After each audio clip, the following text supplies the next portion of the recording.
नमस्कार दर्शक बंधु। आज हूँ डिसेम्बर मास 16 तारिख मंगलवार। आज दिन जाकर टॉप 10 गुरुत्वपूर्ण खबर उपरे आसंतु नजर पकाइबा। वीडियोटी को शेष पर्यंत देखंतु, मात्र किछि समय मध्यरे जानि परिबे आज दिनर संपूर्ण खबर।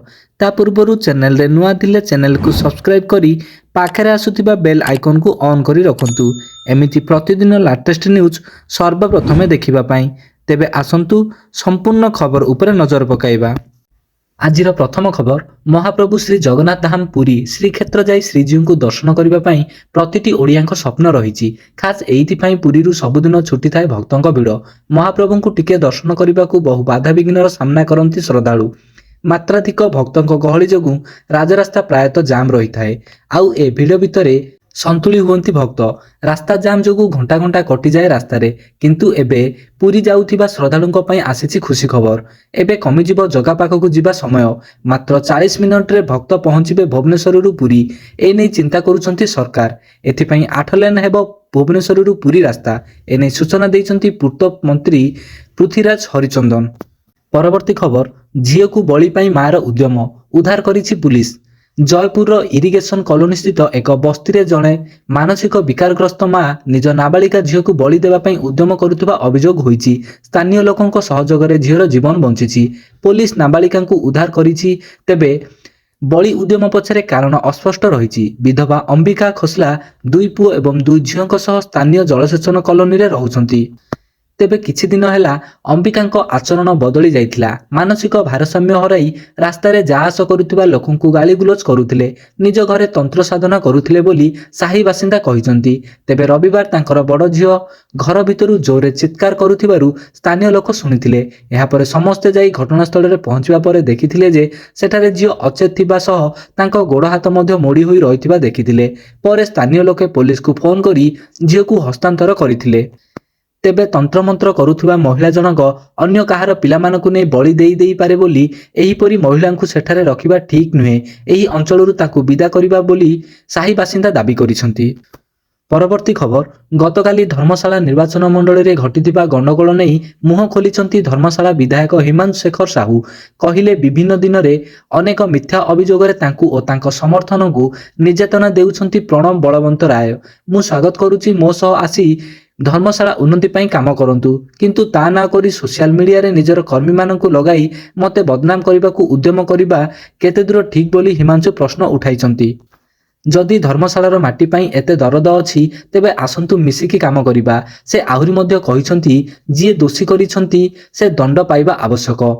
एठी जाजपुर एसपी अछि, एठारे मध्य अभियोग करि पारि थांते, किंतु बिना अनुमति डीजी ऑफिस सम्मुखरे जबरदस्ती बसी प्रहसन करूछंती। एहा सीधा सीधा सूचा जाउछि जे तांकर राजनैतिक स्तर रे सेमाने ह्रास पाउछंती। साधारण लोकमानंकु बलि देई सोशल मीडिया रे हाईलाइट हेबा पई ए सबु चालिछि। परवर्ती खबर, चाषींकटू निर्धारित धान उठाइबे सरकार। टोकेन पाई नथिबा चाषींकु टोकेन देबाकू निर्देश दिया जाइछि। टोकेन परे धान बलिला खोला बजार रे चाषी बिकी दियंती बोली कहिसंती मंत्री कृष्ण पात्र। कहिसंती जे धान संग्रह प्रक्रिया रे सुरुखुरु रे चालिछि।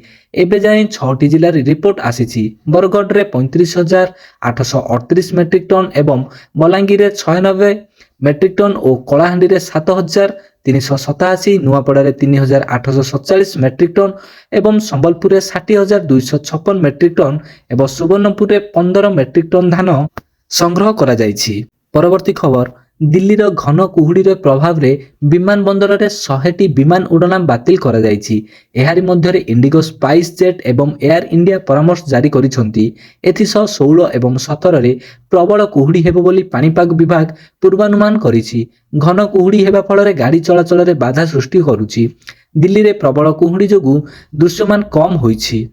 यात्री सुरक्षा को दृष्टि रखी 100टी विमान बातिल करा जाइछि एवं 300 रु ऊर्ध्व विमान विलंबरे चालुथिबार सूचना मिलिछि। आज भुवनेश्वर रु दिल्ली जिबाकु थिबा 4टी विमान विलंबरे चालुछि। एही समय रे विमान उड़ाना कंपनी पक्षरु एक स्वतंत्र एडवाइजरी जारी करा जाइछि। एथि सहित घरु बाहरिबा पूर्वरु वार्ड्स देखि बाहरिबाकू परामर्श दिया जाइछि। घन कुहुड़ी जोगु अधिकांश लोक मध्य दुर्घटनार शिकार हेउछंती। ଯେଉଁଥିରେ ଅନେକ ଲୋକଙ୍କ ଜୀବନ ବିପଦରେ ପଡୁଛି। ପରବର୍ତ୍ତୀ ଖବର, ଆହୁରି 7 ଦିନ ଯାଏ ହାଡ଼ଭଙ୍ଗା ଶୀତ ରହିବ। ଫୁଲବାଣୀରେ ସର୍ବନିମ୍ନ ତାପମାତ୍ରା 6 ଡିଗ୍ରୀ ସେଲସିୟସ୍ ରହିଛି। ଅସହ୍ୟ ଜାଡ଼ରେ ଥରୁଛି ଓଡ଼ିଶା ଏବଂ ପ୍ରବଳ ଶୀତରୁ ନାହିଁ ନିସ୍ତାର ଓ ଆଗାମୀ 7 ଦିନ ଯାଏ ମଞ୍ଜ ଥରାଇବ ହାଡ଼ଭଙ୍ଗା ଶୀତ। ଦେଶର ଉତ୍ତର ଭାଗର ପଶ୍ଚିମାଞ୍ଚଳ ସତ୍ତ୍ୱେ ଓଡ଼ିଶାର ଶୀତ ଲହରୀ ଜାରି ରହିଛି। ଗତ 24 ଘଣ୍ଟାରେ ଫୁଲବାଣୀ ସବୁଠାରୁ ଥଣ୍ଡା ସ୍ଥାନ ପାଲଟିଛି। ଫୁଲବାଣୀରେ ସର୍ବନିମ୍ନ ତାପମାତ୍ରା 6 ଡିଗ୍ରୀ ସେଲସିୟସ୍ ରେକର୍ଡ କରାଯାଇଛି। ଦକ୍ଷିଣ ଅଭ୍ୟନ୍ତରୀଣ ଓଡ଼ିଶାରେ ଗୋଟିଏ ଦୁଇଟି ସ୍ଥାନରେ ସର୍ବନିମ୍ନ ତାପମାତ୍ରା ସ୍ୱାଭାବିକଠାରୁ 6 ଡିଗ୍ରୀ କମ୍ ରହିଥିବା ବେଳେ ଉତ୍ତର ଅଭ୍ୟନ୍ତରୀଣ ଓ ଦକ୍ଷିଣ ଉପକୂଳ ଓଡ଼ିଶାରେ ତାପମାତ୍ରା ସ୍ୱାଭାବିକଠାରୁ 3ରୁ 4 ଡିଗ୍ରୀ କମ୍ ରେକର୍ଡ କରାଯାଇଛି। ଅଧିକାଂଶ ସ୍ଥାନରେ କୁହୁଡ଼ି ଓ ଗୋଟିଏ ଦୁଇଟି ସ୍ଥାନରେ ଘନ କୁହୁଡ଼ି ଜନଜୀବନ ଅସ୍ତବ୍ୟସ୍ତ କରିଛି। ରାଉରକେଲାରେ ଘନ କୁହୁଡ଼ି ପାଇଁ ଦୃଶ୍ୟମାନ କ୍ଷମତା 50 ମିଟରକୁ ହ୍ରାସ ପାଇଛି। ରାଜ୍ୟରେ ପାଗ ଶୁଖିଲା ଥିଲେ ବି ଆସନ୍ତା 7 ଦିନ ଯାଏଁ ଶୀତର ପ୍ରକୋପ ଜାରି ରହିବ।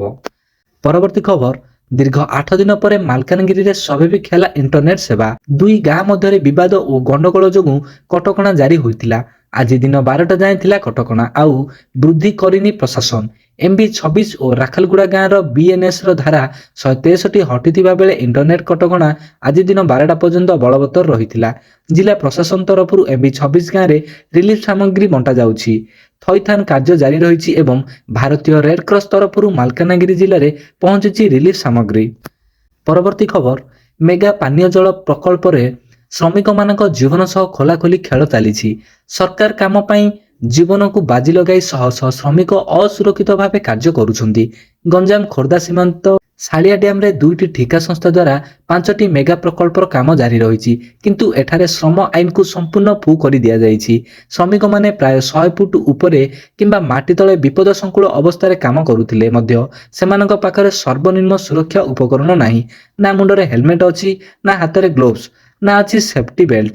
ପେଟ ପାଟଣା ପାଇଁ ବାହାର ରାଜ୍ୟରୁ ଆସିଥିବା ଏହି ଶ୍ରମିକମାନେ ବିନା ସୁରକ୍ଷାରେ କାମ କରିବାକୁ ବାଧ୍ୟ ହେଉଛନ୍ତି। ଆଶ୍ଚର୍ଯ୍ୟର ବିଷୟ ହେଉଛି ଯେ ଶହ ଶହ କୋଟି ଟଙ୍କାରେ ଏହି ପ୍ରକଳ୍ପ ସ୍ଥଳରେ କୌଣସି ସୁରକ୍ଷା ଅଧିକାରୀ ନାହାନ୍ତି। କେବଳ ଗଣମାଧ୍ୟମର କ୍ୟାମେରା ଦେଖିଲା ସୁପରଭାଇଜରମାନେ ତରବରିଆ ଭାବେ ଶ୍ରମିକଙ୍କୁ ସୁରକ୍ଷା ସାମଗ୍ରୀ ପିନ୍ଧିବାକୁ ନିର୍ଦ୍ଦେଶ ଦେଉଛନ୍ତି, ଯାହା କେବଳ ଲୋକ ଦେଖାଣିଆ ହୋଇ ରହିଛି। ପରବର୍ତ୍ତୀ ଖବର, ଗଞ୍ଜାମ ଜିଲ୍ଲା ସାନଖେମୁଣ୍ଡି ବ୍ଲକ ମଉଳଭଞ୍ଜା ପଞ୍ଚାୟତ ଏସ୍ ଚାଞ୍ଚେଡ଼ାପଲ୍ଲୀ ଗ୍ରାମର ଗଗନ ପାତ୍ର ଏବଂ ତାଙ୍କ ସ୍ତ୍ରୀ ରାଜେଶ୍ୱରୀ ପାତ୍ରଙ୍କୁ ଘରେ ପଶି ମରଣାନ୍ତକ ଆକ୍ରମଣ ଘଟଣାରେ ସୋମବାର ତଦନ୍ତ ଅଧିକାରୀ ଦିଗପହଣ୍ଡି ଥାନା SI ରାଜକିଶୋର ପାତ୍ର ଅଭିଯୁକ୍ତ ଜାଇଲ ମଣ୍ଡଳ ଓ ତାଙ୍କ ପୁଅ ଚେରୁ ମଣ୍ଡଳକୁ ଗିରଫ କରି କୋର୍ଟ ଚାଲାଣ କରିଛନ୍ତି। ଥାନା ମାମଲା ନମ୍ବର 454/25 ଅନୁଯାୟୀ ଜାମିନ ଆବେଦନ ଖାରଜ ହେବାରୁ ଅଭିଯୁକ୍ତ ଦ୍ୱୟଙ୍କୁ ଦିଗପହଣ୍ଡି ସବଜେଲ ହାଜତକୁ ପଠାଇ ଦିଆଯାଇଛି। ପୂର୍ବ ଶତ୍ରୁତାକୁ କେନ୍ଦ୍ର କରି ଶନିବାର ରାତି ପ୍ରାୟ 10:30ରେ ଚେରୁ ଓ ତାଙ୍କ ମା ଜାଇଲ ଗଗନଙ୍କ ଘରେ ପଶି ତାଙ୍କୁ ଅତର୍କିତ ଆକ୍ରମଣ କରିଥିଲେ। ଗଗନଙ୍କ ମୁହଁ, ହାତ ଓ ପିଠିକୁ କାମୁଡ଼ି ଖଣ୍ଡିଆ ଖାବରା କରିଦେଇଥିଲେ। ସ୍ୱାମୀଙ୍କୁ ଉଦ୍ଧାର କରିବା ବେଳେ 4 ମାସର ଗର୍ଭବତୀ ଥିବା ରାଜେଶ୍ୱରୀଙ୍କୁ ଉଭୟ ଅସଦାଚରଣ କରିବା ସହ ଲାତ ଓ ଗୋଇଠା ମାରିଥିଲେ। ଘଟଣାର ପରଦିନ ଗଗନ ଏନେଇ ଦିଗପହଣ୍ଡି ଥାନାରେ ଏତଲା ଦେଇଥିଲେ। ଏତଲାକୁ ଭିତ୍ତି କରି IIC ତଥା DSP ପ୍ରଶାନ୍ତ ପାତ୍ର ଅଭିଯୁକ୍ତ ଦ୍ୱୟଙ୍କ ବିରୋଧରେ ମକଦ୍ଦମା ରୁଜୁ କରି SIଙ୍କୁ ତଦନ୍ତ ଦାୟିତ୍ୱ ଦେଇଥିଲେ।